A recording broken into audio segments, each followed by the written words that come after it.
Hey guys and girls, this is Alish from gainmedialab.com. Welcome to my exciting world of live audio mixing. Today I answer the age-old question, what do cats have to do with in-ear monitor mixing? But first, if you're new to this channel, please subscribe and get notified about all new videos. I post them every Monday. With all that out of the way, let's go.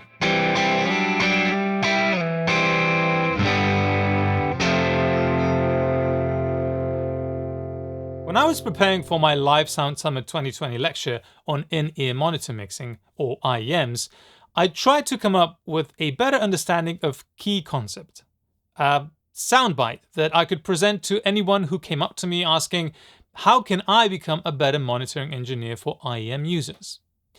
To my surprise, it has a lot to do with cats. I presented the same question to the panel at the summit, and the most common response was, mixing IEMs is like herding cats. Well, that might be true for some artists and some engineers. I had a different answer in mind. CATS stands for consistency, altruism, timing, and safety. Let's talk about consistency first. The role of the monitoring engineer is to provide a consistent sound in the artist's ears on every show. You might think, well, this is quite easy if you are using the same microphones, the same mixer, and the same earphones.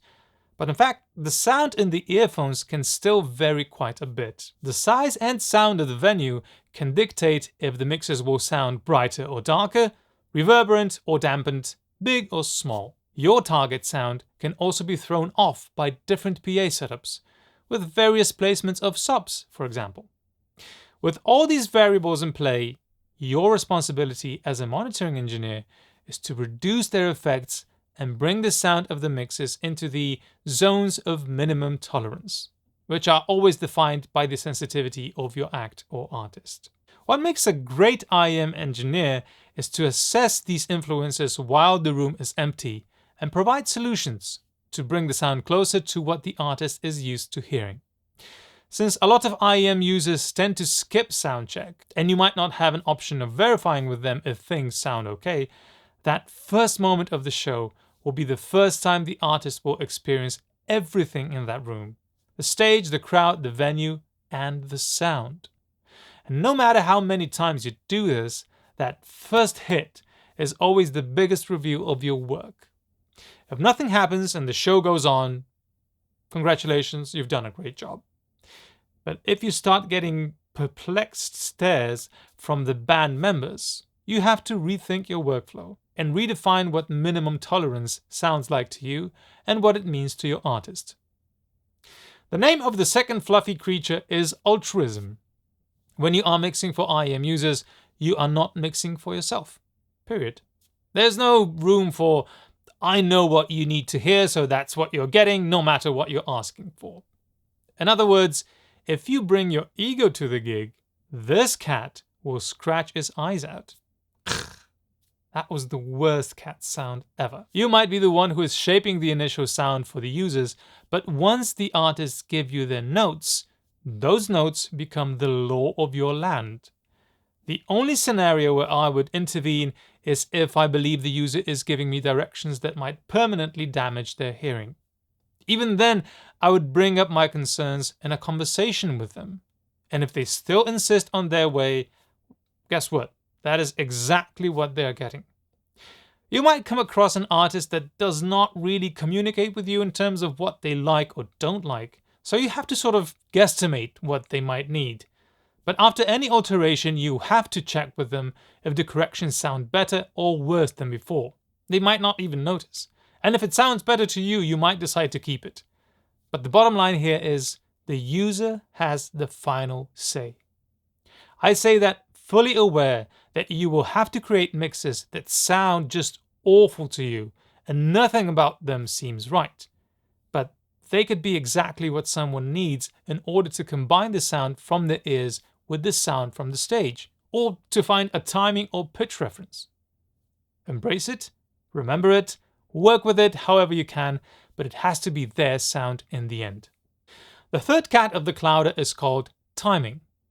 A true signifier of an experienced and well-versed IEM engineer is the speed of their responses to their clients' demands. You hear about this from just about every successful engineer when talking about their craft. The requested change has to be made the moment someone asks for it. That is why we spend so much time developing a console layout that is consistent no matter what console you are working on. It is also the reason why monitor engineers are more reluctant to change their console for another model or brand. If you want to achieve that level of speed, you have to know where your most crucial channels are laid out, how your sources are divided amongst layers, how to press that shortcut you have programmed to do 3 moves with 1 macro just so you can get there faster. It has to become a part of muscle memory, which is even more important when you consider we are sometimes placed on the actual stage and have to have the console lights dimmed not to ruin the visual experience for the audience.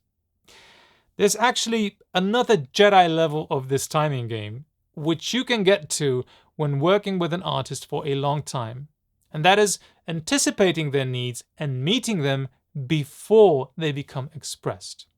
The best engineers will become extremely familiar, not only with the sound of a mix, but also with all the minute mannerisms an artist might have.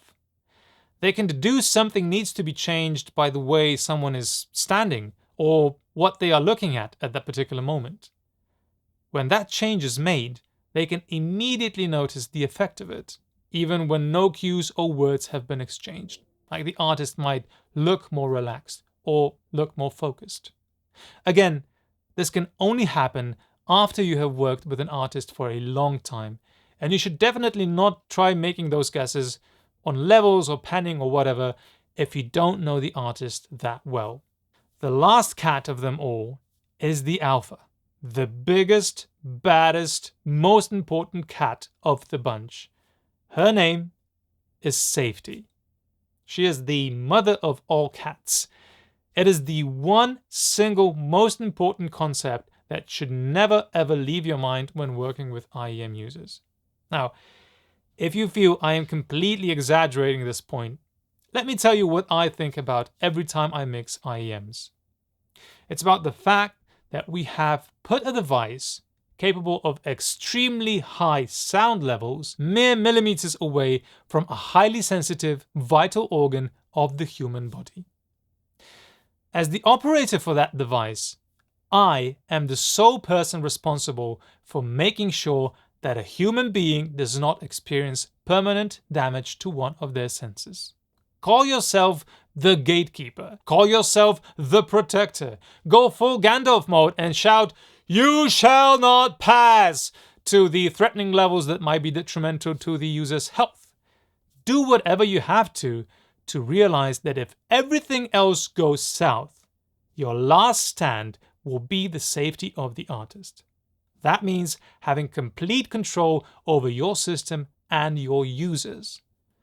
You have to know exactly what will happen when those packs get turned on and those ears plugged in, and you have to be on top of that every single moment of your gig. Not only the show, but the line check, sound check, the changeover. From the moment a signal could potentially pass through the system until your gear gets turned off.